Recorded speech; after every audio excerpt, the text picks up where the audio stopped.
Welcome back. आप देख रहे हैं टी मनी मनो अपना फाइनेंस मिनिस्टर। मैं हूं आपके साथ कविता थपलियाल और शो को आगे बढ़ाएंगे हमारे दो मेहमानों के साथ। Kirtan Shah, founder and CEO Credence Wealth Advisors, Rishi Mehra, CEO Vishwavin हमारे साथ जुड़ गए हैं। इन दोनों के साथ दर्शकों के सवालों के जवाब भी हम शो में लेंगे और साथ ही एक बहुत ही अहम मुद्दे पर हम बात करेंगे। तो कीर्तन और ऋषि, हम जब भी निवेशकों को एक पोर्टफोलियो बनाने की सलाह देते हैं तो ये कहते हैं कि आपके पास अलग अलग तरह की एसेट क्लासेस होनी चाहिए ताकि आपका जो पोर्टफोलियो है वो अच्छी तरह से बटा हो, अच्छी तरह से डाइवर्सिफाइड हो। अलग अलग एसेट क्लासेस को पोर्टफोलियो में डालने का मकसद ये है कि अगर कोई एक निवेश का विकल्प अच्छा नहीं कर रहा है तो दूसरा जो है उसको बैलेंस आउट कर सके और जो घाटा आपको एक एसेट क्लास में हो रहा है दूसरे में उसकी भरपाई हो जाए।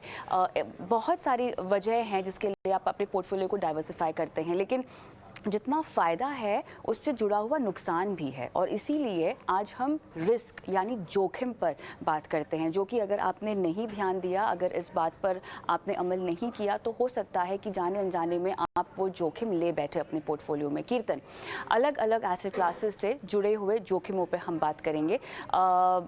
इक्विटी और डेट की मैं बात नहीं करती हूँ बिकॉज हम हमेशा इस पर अक्सर अलग अलग तरीक़ों से इस पर आ जाते हैं।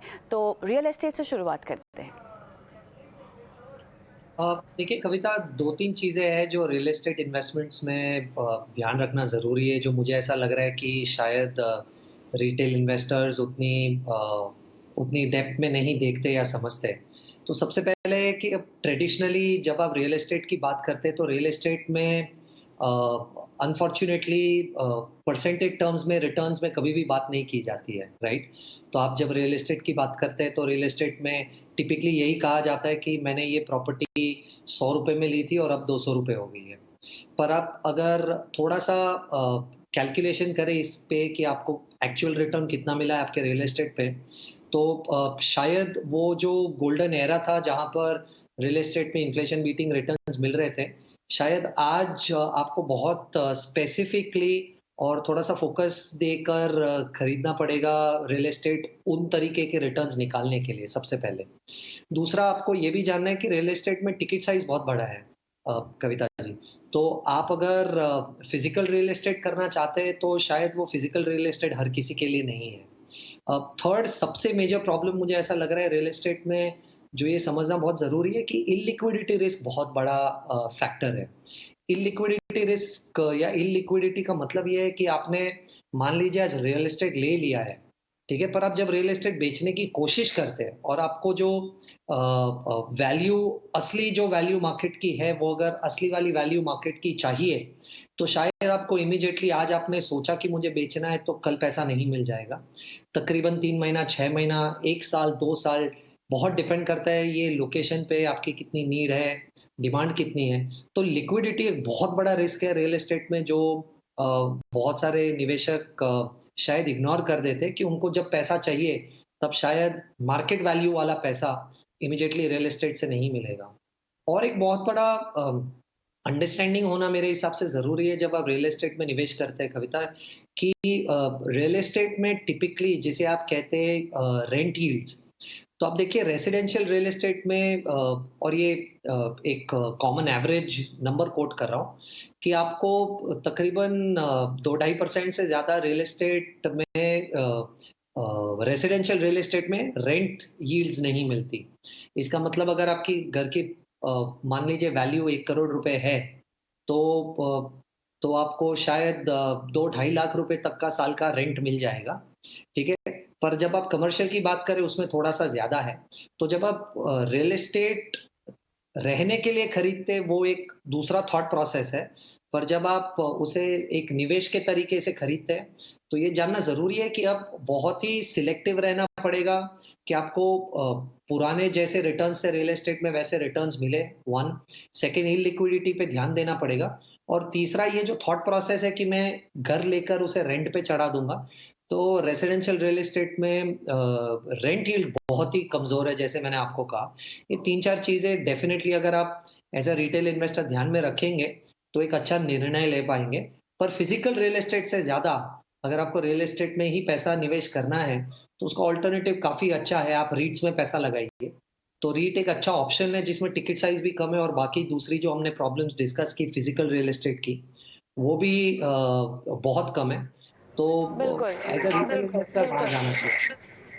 हाँ, लेकिन ऋषि, रीट्स बेहतरीन विकल्प तो है लेकिन काफ़ी कम है। भारत में इतने रीट्स हैं ही नहीं जहाँ पर आप निवेश कर सकते हैं। क्या ये एक दिक्कत नहीं हो सकती? और रीट्स को आप समझा भी दीजिए थोड़ा-सा। तो अवेलेबिलिटी नहीं है, ज़्यादा लोगों ने इसके बारे में जाना नहीं है। आप अगर रियल एस्टेट में इन्वेस्टमेंट की बात करें, तो इन्वेस्टमेंट करने वाले रियल एस्टेट फिजिकल इन्वेस्टमेंट वो करते हैं क्योंकि उनको लगता है कि एक फिजिकल चीज़ उनके पास अवेलेबल है, जिसको वो ओन करते हैं और एक रियल एस्टेट का एक एक एक फंक्शन होता है कि हाँ भाई मेरे पास ये घर है, मेरे पास 2 घर हैं, मेरे पास 3 घर हैं। तो रीट्स में वो वैल्यू नहीं मिलती और कम है और बहुत कम लोगों को मालूम है ये ऑप्शन अवेलेबल, तो वो इन्वेस्ट नहीं कर पाते हैं। और वो इस बारे में सोच भी नहीं पाते हैं कि ये क्या चलेगा, क्या रिटर्न्स आएँगी, क्योंकि इसकी जो जनरल मार्केट परसेप्शन है, वो इतनी ज़्यादा पॉपुलर नहीं हो पाई। प्लस वो स्ट्रक्चर में नहीं आ पाया है जितना कि रियल एस्टेट, क्योंकि पिछले कुछ सालों में रियल एस्टेट ने बहुत रिटर्न दिया। जिन्होंने 70 80s 2000 में इन्वेस्ट किया रियल एस्टेट में, वो उनको वैल्यू मिलती रही।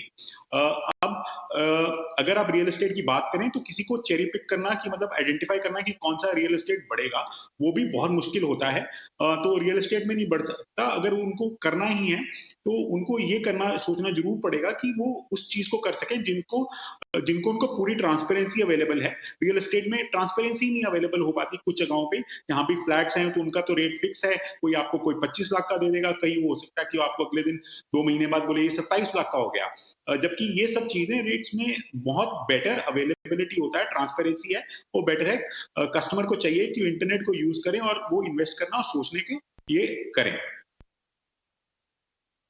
ऑलराइट, चलिए आगे बढ़ते हैं और बीच में हम दर्शकों के सवाल भी लेना शुरू करेंगे, लेकिन उस पर मैं जाऊं उससे पहले चलिए डेट की हम बात कर लेते हैं, डेट निवेश की बात करते हैं। और ऐसे में कीर्तन, जब हम ऐसे समय में हैं जहां पर 2023 इनफैक्ट 2022 से ही हम लोगों को कह रहे हैं कि आपके पास कमाई के ज़्यादा बेहतरीन मौके होंगे, थोड़ा सा अपने पोर्टफोलियो को रीबैलेंस करना शुरू कर दीजिए।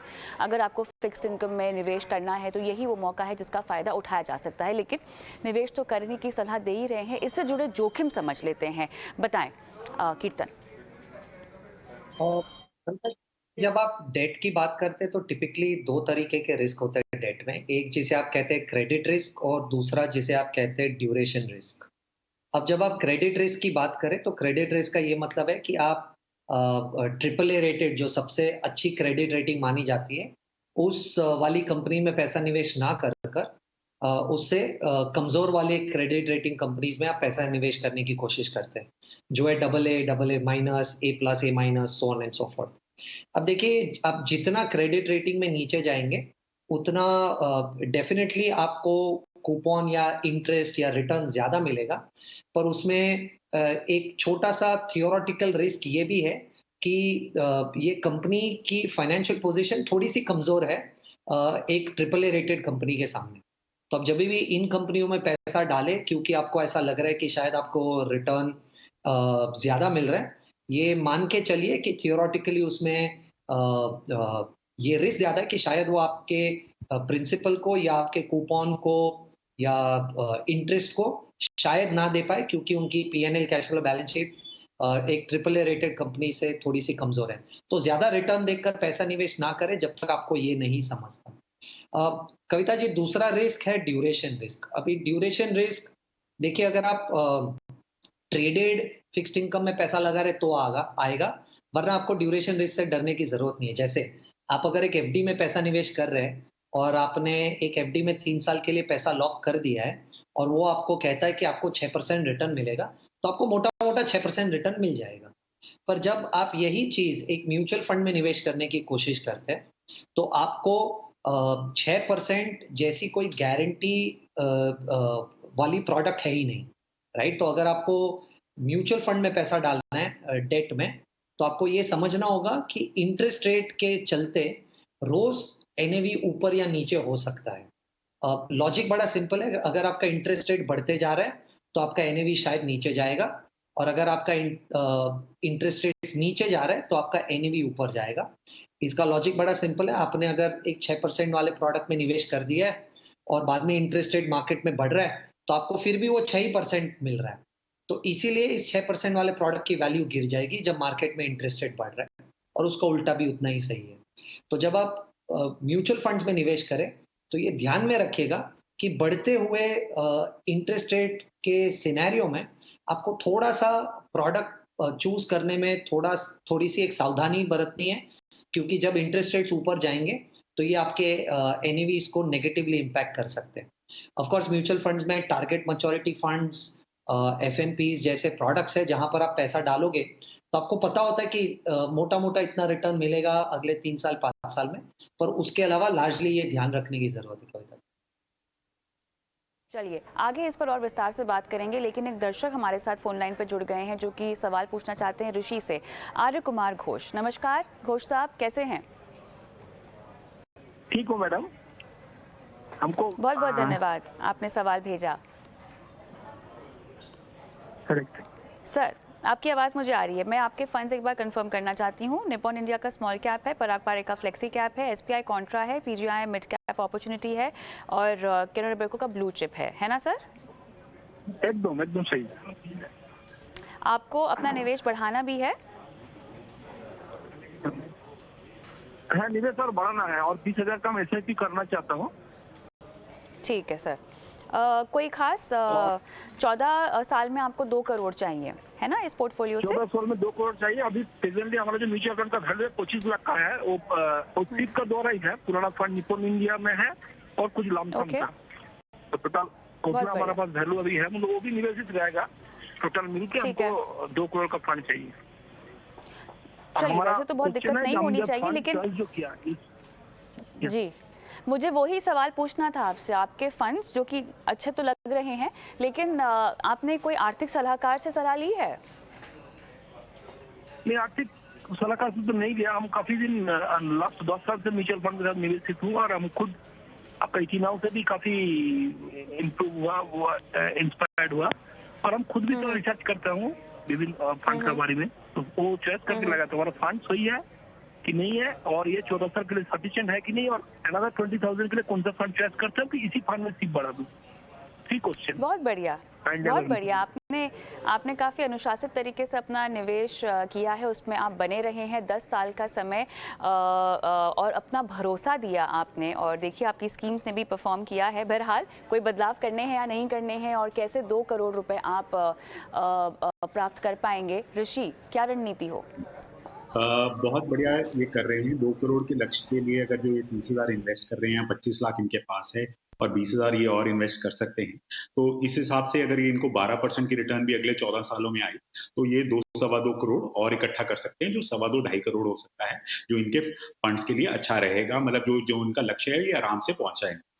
अब इन्होंने जो फंड सिलेक्ट किए हैं, इनके फंड्स काफी अच्छे लग रहे हैं। मैं एक और बात इनसे कहना चाहूंगा कि ये जब इनका 2 करोड़ का लक्ष्य है और जब ये 10-12 साल में अगर 2 करोड़ के लक्ष्य के आसपास पहुंच जाएं, तब ये एक टाइम पे निकल सकते हैं और कुछ ऐसी चीजों में डाल सकते हैं जिनपे उनको फिक्स रिटर्न्स मिलनी शुरू हो जाए। उस समय ये ध्यान दीजिए। अभी ये सारे के सारे फंड्स इसमें बने रह सकते हैं और ये 2 करोड़ का लक्ष्य आराम से 11, 12, 13 सालों में ये इनका हो जाएगा। और सेकेंडली ये लार्ज कैप में थोड़ी सी इन्वेस्टमेंट बढ़ा सकते हैं, जो ये 20,000 ज्यादा करने की कोशिश कर रहे हैं। 5,000 ये अपने लार्ज कैप फंड में ज्यादा बढ़ा दे, बाकी ये इक्वली बाकी फंड में बढ़ा दीजिए। बाकी इनका 2 करोड़ का लक्ष्य आराम से हो जाएगा। घोष साहब, कोई सवाल पूछना है आपने ऋषि से? हाँ, ऋषि यही बोला है 5,000 रुपया हमारा जो लार्ज कैप फंड है उसमें बढ़ाना है, बाकी में डिस्ट्रीब्यूट कर देना है। बाकी जो फंड है फंड सही है। Thank you. ठीक है, हाँ जी, यही कहने की मैं कोशिश कर रहा हूँ। बाकी सारे फंड्स अभी के हिसाब से सही हैं। मेरी एक सलाह आपसे जरूर रहेगी, क्योंकि आपका 2 करोड़ का लक्ष्य है। जब भी वो 2 करोड़ का लक्ष्य आपका 10 साल 11 साल में पास होना शुरू हुए, उन लास्ट 3-4 सालों में आप थोड़ा ज्यादा रिटर्न्स लेने के लिए मत रहिए, क्योंकि देखिए म्यूचुअल फंड या किसी भी इन्वेस्टमेंट एडवाइस में सबसे पहले ये इंपॉर्टेंट है कि अगर आपका गोल हो जाए तो आप थोड़ा सा उस समय बैकड्रॉप कर लीजिए और उस फंड्स को सिक्योर्ड जगह पे लगा दीजिए, जहां पे आपको लास्ट के 2-3 सालों में अगर रिटर्न्स में कुछ नेगेटिव रिटर्न्स आए तो आपको फर्क ना पड़े। बाकी आपके फंड सारे सही हैं। आप सिर्फ लार्ज कैप में थोड़ा 5,000 ज्यादा कर दीजिए, बाकी में इक्वली डिस्ट्रीब्यूट करें। ऑलराइट, बहुत बढ़िया। जल्दी से अगला सवाल भी ले लेते हैं। दत्तात्रेय खोपड़े हमारे साथ फोन लाइन पर हैं। नमस्कार। नमस्कार ma'am.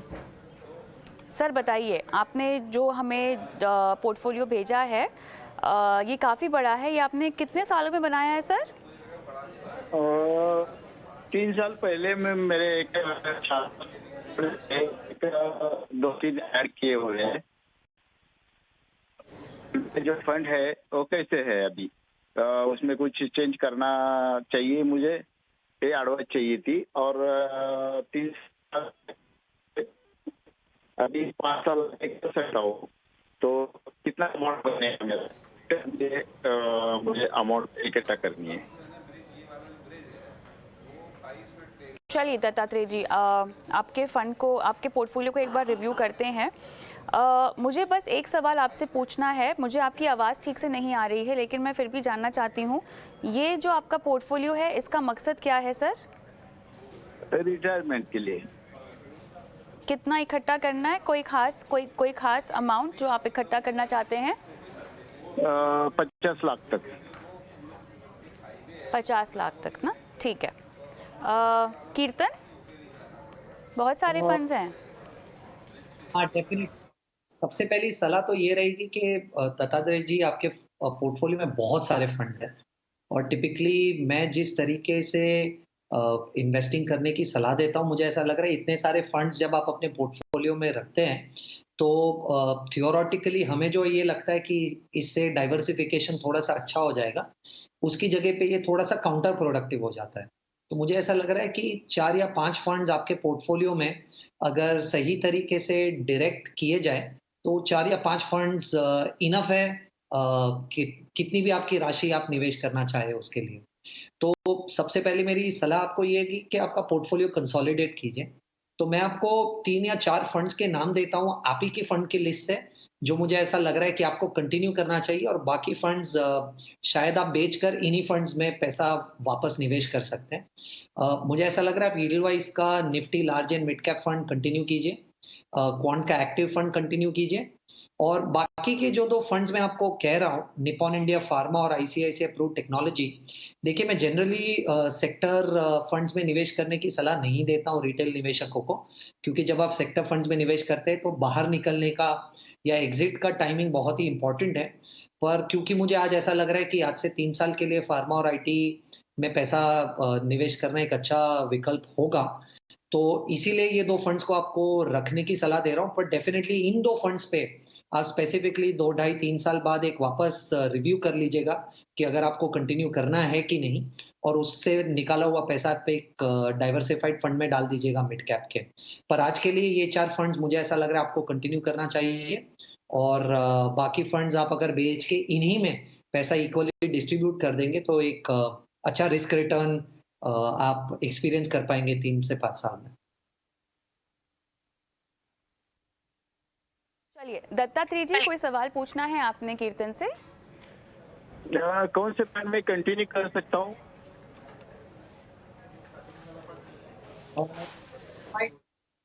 Large and mid, Nippon ji. India pharma, quant active और आईसीआईसीआई प्रू टेक्नोलॉजी।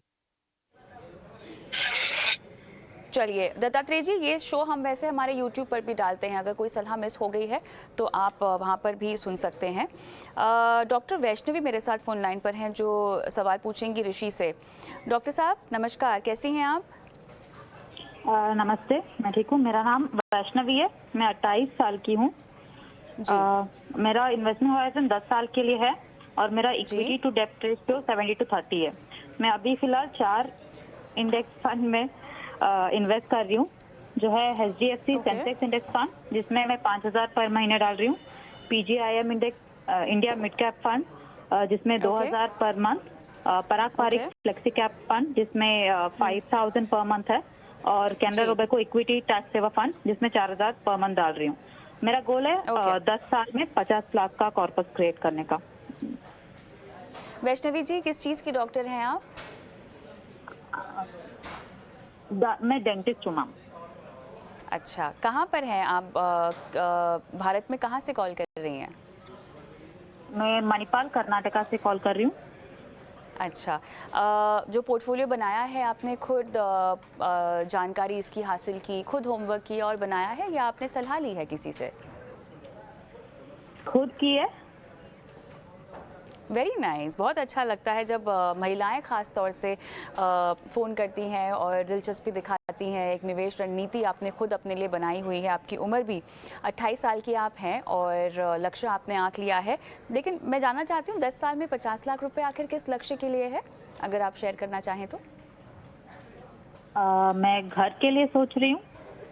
ओके, और 50 लाख काफ़ी होंगे क्योंकि 10 साल का समय है, तो इतना बंदोबस्त काफ़ी होगा आपके लिए। अभी फिलहाल के लिए इतना सोचा है। अच्छा, चलिए ठीक है। इसीलिए क्योंकि थोड़ा-सा हमें अगर इस तरह के लक्ष्य हैं तो महंगाई को भी देखना होता है और उसको काउंट इन करके ही हम एक लक्ष्य पर आना चाहेंगे। घर खरीदना है आपको, अभी फ़िलहाल मौजूदा तारीख में आप 50 लाख रुपए आँकना चाह रही हैं, लेकिन 10 साल के बाद हो सकता है यही जगह महंगी हो जाए और उसकी कीमत बढ़ जाए, तो आपको ज़्यादा पैसों की ज़रूरत होगी। ये पूरा गणित आपको ऋषि समझाएँगे। ऋषि। हाँ जी। बहुत बढ़िया है कि आप बहुत यंग एज से ये इन्वेस्टमेंट कर रही हैं। बहुत अच्छी बात है। आपने कुछ जो फंड चुने हैं बहुत बहुत भी अच्छे हैं।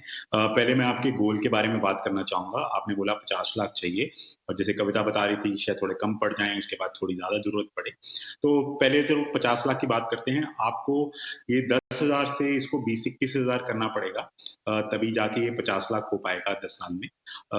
आपको अगर अभी कर सकते हैं जल्दी से तो ये जल्दी इम्पैक्ट आपको दिखना शुरू हो जाएगा, नहीं तो आप साल में भी 2-3-4 हज़ार, 10,000 से 12,000, 14,000 का गोल अपनाइए और कोशिश कीजिए कि 20-21 हज़ार इन्वेस्ट कीजिए। ये मैंने रफ कैलकुलेशन की है कि 12 से 13% की रिटर्न आएगी और अगर 12 से 13% की रिटर्न भी आती है 10 साल में, अगर आप 20,000 इन्वेस्ट करते हैं तो आपका 50 लाख का गोल हो जाएगा।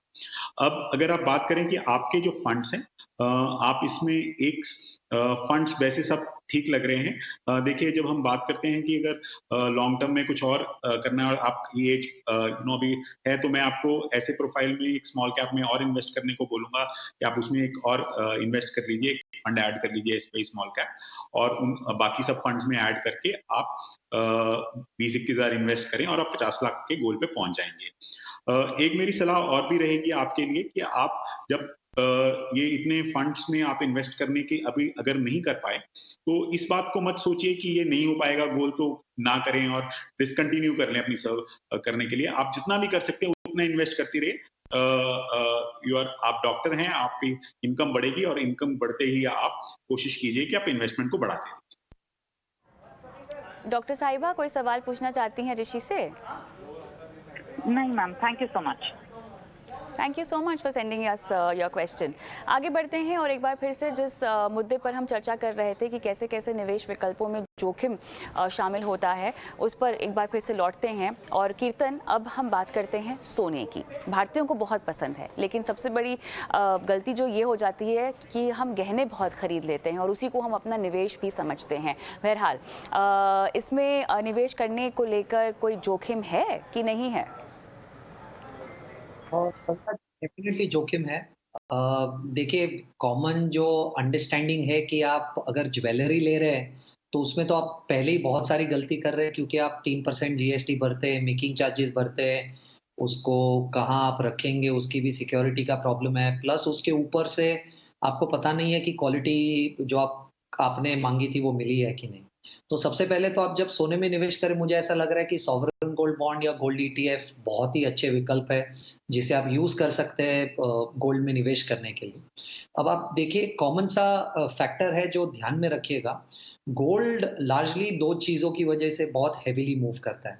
अगर अंतर्राष्ट्रीय बाज़ारों में मैक्रोज़ में कोई प्रॉब्लम हो रही है, जैसे कहीं वॉर हो गई, कहीं रिसेशन आ गया या ऐसा कुछ हो गया, ये बहुत अच्छे फैक्टर्स हैं जो गोल्ड को सपोर्ट करते हैं। पर आज के समय में अगर आप देखेंगे कि शायद जो रशिया यूक्रेन का वॉर था वो भी टेपिड हो रहा है। ग्लोबली रिसेशन की जो बातें की जा रही थी, 2 दिन पहले मैं एक न्यूज़ रिपोर्ट पढ़ रहा था जहाँ पर ये कहा जा रहा था कि बहुत बड़े एक इन्वेस्टमेंट बैंक ने कहा कि वो जो यूके में रिसेशन आने वाला था वो अब एक्सपेक्ट नहीं कर रहे। तो बहुत सारी ग्लोबल फैक्टर्स हैं जो गोल्ड को इम्पैक्ट करती है, जिस पे आपको ध्यान रखने की ज़रूरत है। पर दूसरा एक बहुत इम्पोर्टेंट डेटा पॉइंट है, वो है आपका करेंसी। करेंसी से गोल्ड काफ़ी इम्पैक्ट होता है, क्योंकि आप इंडिया में सोना इम्पोर्ट कर रहे हैं, तो आप जब इम्पोर्ट करते हैं तो आप पैसा डॉलर्स में देते हैं। इसीलिए जब रूपी डेप्रिशिएट होता है यानी $1 जो 50 रुपए का था, $1 80 रुपया हो जाता है, तो इंडियन मार्केट में सोने का भाव बढ़ जाता है। और वैसे ही जब अगर रुपी डेप्रिशिएट होता है, अप्रिशिएट होता है, $1 जो 80 रुपया था और वो $1 50 रुपया हो जाता है, तो इंडियन मार्केट में वो गोल्ड को नेगेटिवली इम्पैक्ट करता है। तो ये दोनों चीज़ें आपको थोड़ी-सी ध्यान में रखनी है जभी भी आप सोने में निवेश करें कि सोना कब थोड़ा-सा डिफ़िकल्ट हो जाता है और रिटर्न नहीं देता, जब ग्लोबली कोई प्रॉब्लम नहीं है, तब शायद सोने में बहुत ज़्यादा रिटर्न नहीं आता।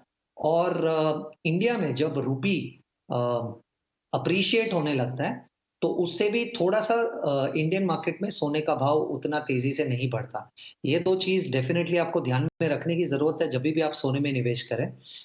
ऐसा बिल्कुल नहीं है कि आप सोने में पैसा डालेंगे तो वो सिर्फ़ ऊपर जाएगा। सोना भी बहुत ज़्यादा वॉलेटाइल है, जैसे आपका इक्विटी या कोई भी अदर दूसरा एसेट क्लास है।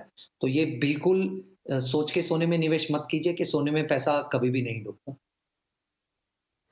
ऋषि, इक्विटी की बात करते हैं आखिर में और उसके बाद इस डिस्कशन को भी हम समाप्त करेंगे। इक्विटी में इन्वॉल्व जोखिम बहुत लोगों को पता होते हैं, लेकिन क्या करें, पैसे भी कमाने हैं और लालच भी है, तो नज़रअंदाज कर देते हैं जोखिमों को। देखिए, जैसे आप बाकी के एसेट क्लास की बात करते हैं और इक्विटी की में बात करते हैं, इक्विटी मेरा ये मानना है कि देखिए, आप अगर किसी कंपनी में इन्वेस्ट करते हैं और वो कंपनी आगे काम करके आपको पैसा कमा के देती है और वो उसी के रिटर्न्स, उसके शेयर आगे ऊपर बढ़ते हैं, तो ओवर इयर्स वो बहुत अच्छा रिटर्न दे जाते हैं।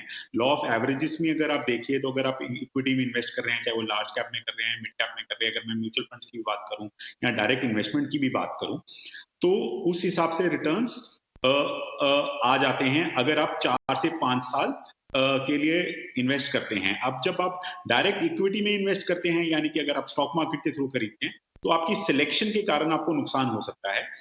बट अगर आप किसी म्यूचुअल फंड के थ्रू इन्वेस्ट करते हैं, तो कुछ लोग जो इसको दिन रात समझते हैं, पढ़ते हैं इसके बारे में, तो आपको वो थोड़ा रिटर्न तो शायद कम देंगे, बट 12 या 14% की रिटर्न देते हैं। पिछले 7, 8, 10 साल से वो रिटर्न दे रहे हैं।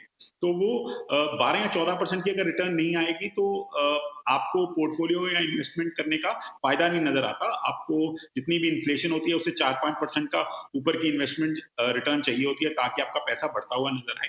तो इक्विटी में इन्वेस्ट करना थोड़े अच्छा रहता है। आपको कुछ अमाउंट तो जरूर इन्वेस्ट करना चाहिए अगर आप इन्वेस्टमेंट की बात कर रहे हैं। हाँ, आपकी अगर एज उस टाइम पे आ जाए या उस टाइम पे आपको लगे कि हाँ भाई, अब पैसे की जरूरत है पिछले 1-2 सालों में, तब आप इक्विटी में इन्वेस्ट नहीं करिए। बट अगर आप 5 साल से ऊपर इन्वेस्ट कर रहे हैं और आप एक्सपर्ट्स की राय ले सकते हैं, मैं डायरेक्ट इक्विटी की बात नहीं करूंगा, मैं बात करूंगा थ्रू म्यूचुअल फंड। वो काफी इतना जोखिम नहीं है। अगर आप पिछले 5-7 साल से देखें, 12 से 13% की रिटर्न, कुछ साल खराब हैं पर कुछ साल अच्छे हैं, बट एवरेज 12% 13% की रिटर्न 5 साल में इक्विटी में म्यूचुअल फंड्स के थ्रू आ जाती है। और वही आदमी को एक्सपेक्ट करना चाहिए और वही उसको इन्वेस्टमेंट कर लेनी चाहिए। वही आपको थोड़ा सा इन्फ्लेशन से बेटर रिटर्न्स दे सकता है एक आम आदमी के। चलिए, तो कुल मिला के ये वो तमाम जोखिम जो हर निवेश के विकल्प के साथ हैं, हर एसेट क्लास के साथ हैं, और इन्हीं को आपको ध्यान में रखना है। आगे बढ़ते हैं और सीधा अब रुख करते हैं निवेश के गुरु मंत्र की ओर।